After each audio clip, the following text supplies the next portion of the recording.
أعوذ بالله من الشيطان الرجيم. بسم الله الرحمن الرحيم. كنتم خير أمة أخرجت للناس تأمرون بالمعروف وتنهون عن المنكر وتؤمنون بالله ولو آمن أهل الكتاب لكان خيرا لهم منهم المؤمنون وأكثرهم الفاسقون. صدق اللہ العظیم. ترجمہ: تم ہو بہتر سب امتوں سے جو بھیجی گئی عالم میں، حکم کرتے ہو اچھے کاموں کا اور منع کرتے ہو برے کاموں سے، اور ایمان لاتے ہو اللہ پر. اور اگر ایمان لاتے اہل کتاب تو ان کے لیے بہتر تھا. کچھ تو ان میں سے ہیں ایمان پر اور اکثر ان میں نافرمان ہیں. تو یہ دو آیتیں پڑھی گئیں اور ترجمہ آپ نے سن لیا. اس سے پہلی آیات میں یہ مضمون چل رہا تھا. ابتدا میں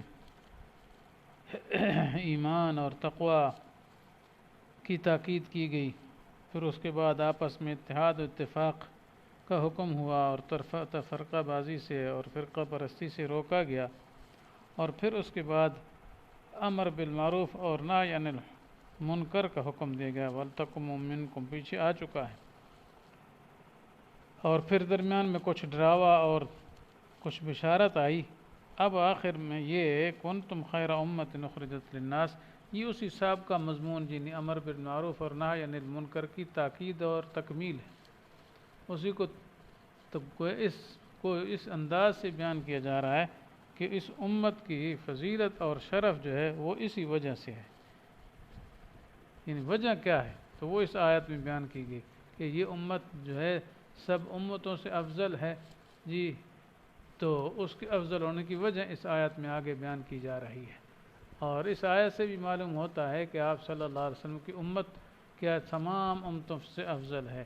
جس طرح آپ صلی اللہ علیہ وسلم تمام نبیوں کے سردار ہیں اور تمام انبیاء سے افضل ہیں اور خیر الرسل ہیں، افضل الرسل ہیں، اسی طریقے سے آپ کی امت جو ہے وہ بھی تمام امتوں سے افضل ہے، اشرف الامم ہے، خیر الامم ہے. اور یہ مضمون اس آیت سے معلوم ہوتا ہے. اور اس طرح قرآن پاک کی اور بھی کئی آیات میں اس طرح بہت ساری احادیث میں یہ حکم واضح طور پر آ چکا ہے کہ آپ کی امت سب امتوں سے افضل ہے، اور سب سے زیادہ جنت میں جانے والے بھی یہی لوگ ہوں گے، اس امت کے افراد ہوں گے. تو اس آیت میں یہ وجہ بیان کر دی گئی کنتم خیر امۃ اخرجت للناس، تم بہترین امت ہو. کس کے لیے؟ یعنی للناس، درمیان میں اخرجت یعنی جو بھیجی گئی، نکالی گئی. مراد یہ ہے کہ جتنی امتوں کو بھیجا گیا لوگوں کے لیے، جی ان میں سے تم سب سے زیادہ دوسرے لوگوں کے لیے نفع مند ہو. تو سب سے زیادہ نفع پہنچانے والے تم ہو. اور اس کی وجہ آگے بیان فرما دی کیا؟ تأمرون بالمعروف وتنہون عن المنکر، تم معروف کا حکم دیتے ہو اور منکر سے روکتے ہو. تو اس کی تشریح پہلے بھی ہو چکی، معروف اور منکر کس کو کہا جاتا ہے. البتہ یہاں بعض مفسرین نے یہ کہا ہے کہ معروف سے مراد ہے توحید، یعنی تم توحید کی دعوت دیتے ہو اور اللہ تعالیٰ کی وحدانیت کا بیان کرتے ہو. جی، اور اللہ کے علاوہ منکر جو ہیں دوسرے شرک وغیرہ جو کرتے ہیں اللہ کو چھوڑ کر، جی اس سے تم روکتے ہو. تو بعضوں نے تخصیص کر دی ہے کس کے ساتھ؟ معروف کو کس کے ساتھ؟ توحید کے ساتھ، اور منکر کو کس کے ساتھ؟ شرک کے ساتھ. یعنی توحید کا حکم دیتے ہو اور شرک سے روکتے ہو، کفر سے روکتے ہو. لیکن راج یہ ہے کہ اس کو عام رکھا جائے، جیسے پہلے ذکر ہو چکا ہے کہ معروف ہر نیکی پر اس کا اطلاق ہے. یعنی توحید سب سے بڑی نیکی ہے، اور پھر توحید سے لے کر آخری چھوٹی سے چھوٹی نیکی تک تمام نیکیوں کو شامل ہو. اور اس طرح منکر میں جو ہے تمام گناہ مراد ہوں، جی کہ شرک سب سے بڑا، ان شرک لظلم عظیم، شرک بڑے سے بڑے گناہ سے لے کر چھوٹے سے چھوٹے گناہ تک تمام منکرات کو کیا ہے شامل کیا جائے اس میں. جی جیسے بہت زیادہ منکرات ہیں آج کل، تو یہ منکرات کے منڈیاں لگی ہوئی ہیں، دنیا گناہوں سے بھر چکی ہے، اس لیے کرونا بھی آیا ہوا ہے پیچھے. تو یہ اصل ہمارے کرتوت ہیں، گناہ ہیں، جس کی وجہ سے یہ تنبیہات ہیں اللہ تعالیٰ کی طرف سے. اور کرونا اللہ نے بھیج دیا کہ اللہ تعالیٰ کے گرفت سے کوئی بچ نہیں سکتا. وہ جب چاہیں، جس وقت چاہیں، جس انداز سے چاہیں وہ پکڑ میں لے سکتے ہیں۔ تو یہ در حقیقت تنبیہات ہیں اللہ تعالیٰ کی طرف سے کہ سیدھے ہو جاؤ، ہم یوں بھی سب کو پکڑ سکتے ہیں، ایسا پکڑتے ہیں کہ جس کا علاج بھی تمہارے پاس کوئی نہیں ہے۔ برائے نام ویکسینیں تو آ گئی ہیں، لیکن ابھی تک کسی کو خود تسلی نہیں ہے، بنانے والوں کو بھی پتہ نہیں یہ علاج ہے کہ نہیں ہے۔ تو خیر بہرحال تو منکر یہ حقیقتاً یہ برے کام ہیں، اس کی یہ سزا ہے کرونا، یہ ساری چیزیں۔ تو بہرحال یہ ضمناً بات آ گئی۔ تو اصل امت کی فضیلت تأمرون بالمعروف وتنہون عن المنکر، کہ یہ دو صفتیں ہیں اس امت کی کہ وہ نیکی کے کاموں کا حکم دیتے ہیں اور برائی کے کاموں سے روکتے ہیں۔ تو یہ در حقیقت اس امت کا خاص فریضہ ہے اور اس کی افضلیت کی خاص وجہ ہے۔ تو اگر پہلی امتیں بھی کیا ہے وہ امر بالمعروف اور نہی عن المنکر کرتی تھی، لیکن وہ اتنی سطح پر نہیں تھی جتنا اس امت کے لیے، کیونکہ پہلی امتوں میں جہاد میں شروع نہیں تھا جی، جہاد جو ہے اس امت میں ہے، تو اس بنا پر پاور اور قوت بھی اس امت کی بنتی جہاد کی بدولت۔ تو اب یہ کیا ہے، ہاتھ سے بھی منکر کو روک سکتے ہیں، زبان سے بھی روک سکتے ہیں، قلم سے بھی روک سکتے ہیں جی، دل سے بھی برا سمجھیں، یہ بھی ان کو مطلب یہ تینوں طریقے جو ہیں وہ اپنانے کی گنجائش ہے۔ لیکن پہلی امتوں والے تلوار سے تو نہیں سیدھا کر سکتے تھے جی، اور پھر یہ ہے کہ انہوں نے اپنا فریضہ پورا ادا بھی بعد والوں نے نہیں کیا، پہلے تو کرتے رہے جی، لیکن بعد میں بہت زیادہ سستی آ گئی، جیسے دوسرے احکام میں سستی آ گئی تو وہ نہی عن المنکر اور امر بالمعروف کو چھوڑ چکے تھے۔ لیکن اس امت کو یہ بیان فرمایا جا رہا ہے کہ تمہاری یہ خیریت کی وجہ یہ کہ نیکی کا تم حکم کرتے ہو اور برائی سے روکتے ہو جی۔ تو حضرت شیخ فرمایا کرتے تھے کہ پھر تمہیں اسی پر برقرار رہنا چاہیے، فَلْتَكُونُوا عَلَى ذَلِكَ، مقصد یہ قرآن پاک کا یہ کہ تم جو ہے اسی پر برقرار رہو، یعنی تمہیں پھر یہ فریضہ کبھی چھوڑنا نہیں چاہیے، ہمیشہ کیا ہے تمہیں شرک کی تردید کرنا، توحید کا حکم کرنا، اس طریقے سے اور نیکیوں کا حکم کرنا، اور اس طریقے سے دوسرے گناہوں سے لوگوں کو بچانا اور ان کو بیان کرنا کہ یہ منکرات ہیں، بری چیزیں، اس سے بچو۔ تو یہ کام کرتے رہنا چاہیے تمہیں، یہ مراد ہے۔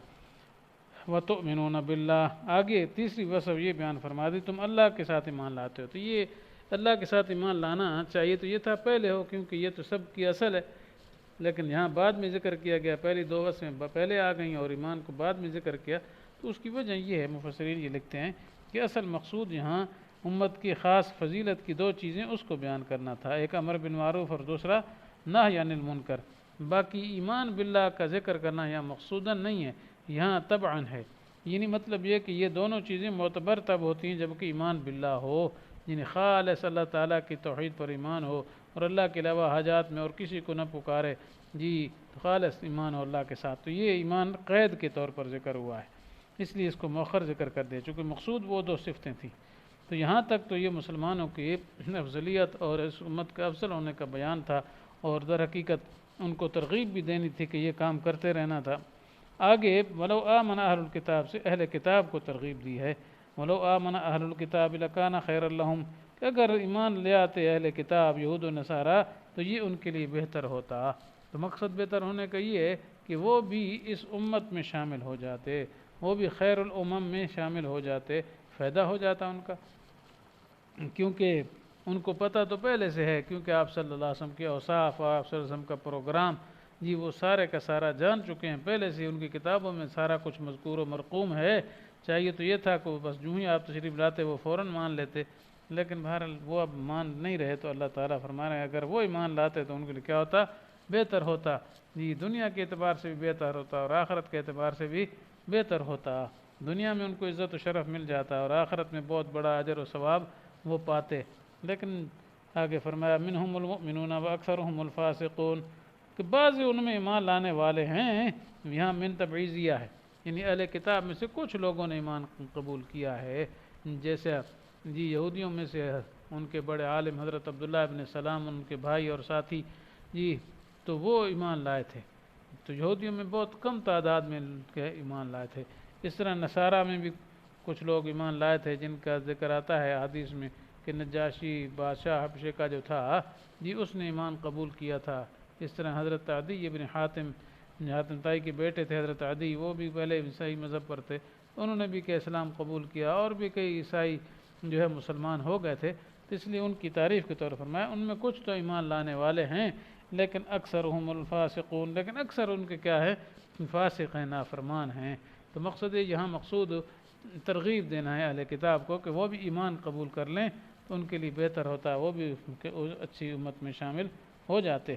لیکن بہرحال بہت کم ہی اہل کتاب نے ایمان قبول کیا، اور اس کی وجہ دوسری آیات میں آ چکی ہے کہ وہ اصل میں یہ سمجھتے تھے اہل کتاب چونکہ بنی اسرائیل تھے کہ ہمارے قوم بنی اسرائیل کے اندر وہ آخری نبی آنے والے جس کا ذکر تورات انجیل میں ہے وہ تو بنو اسماعیل میں آگے، عرب میں آگے، ایک وجہ تو یہ تھی، ٹھیک ہے۔ دوسرا آپس کا حسد اور بغض بھی تھا، اور مالی ریاست جو ہے ان کی اور دنیاوی شرف جو ہے اس کو بھی وہ بھی کیا ہے زوال پذیر ان کو نظر آتا تھا، اس بنا پر ان کو ایمان کی توفیق نہ ہوئی، ورنہ دل سے وہ جانتے تھے۔ تو بہرحال آیات میں جیسے اللہ تعالیٰ نے اس امت کی فضیلت بیان کی ہے، امر بالمعروف اور نہی عن المنکر، تو اللہ سے دعا ہے کہ اللہ تعالیٰ ہمیں بھی اس صفت کو اپنانے کی توفیق نصیب فرمائے، اور دوسرے لوگوں کو راہ راست پر لانے کی کوشش میں شامل ہونے کی کیا ہے ہمیں بھی اللہ تعالیٰ توفیق دے۔ وآخر دعوانا ان الحمد للہ رب العالمین۔